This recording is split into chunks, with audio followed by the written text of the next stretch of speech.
हवाई में दुनिया का सबसे बड़ा फ़عال आतिशफ़शां फट पड़ा, जिसके बाद इलाके में आग का एक दहशतनाक समुंदर उबल पड़ा। मीडिया रिपोर्ट्स के मुताबिक हवाई में दुनिया का सबसे बड़ा आतिशफ़शां माउना लोव गुज़श्ता 39 बरसों में पहली बार फट पड़ा है। सोशल मीडिया पर सामने आने वाली वीडियो और तस्वीर में इसकी दहशतनाकी को देखा जा सकता है।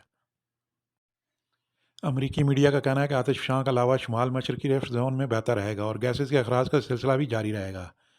हवाई के बिग आइलैंड और इसके आसपास के समुद्री जजीरों में रहायशियों को खबरदार करके अलर्ट जारी कर दिया गया है। माओना लव आखिरी बार मार्च और अप्रैल 1984 में फूटा था, जिसके लावे ने हेलो शहर के 5 मील के इलाके को मुतासर कर दिया था।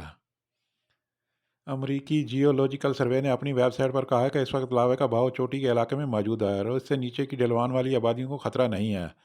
ताहम अगर लावे ने पहाड़ के दाने तक महदूद न रहकर इसकी दीवारें तोड़ दी तो फिर इसका बहाव तेज़ी से आबादियों की तरफ हो जाएगा। जियोलॉजिकल सर्वे की एक तर्जुमान माइल कार्बिट ने कहा है कि आतिशफ़शां में फटाव कब तक जारी रहेगा और क्या ये लावा आबादी वाले इलाकों में बहने का सबब बन सकता है, इसकी पेशन गोई करना नामुमकिन है।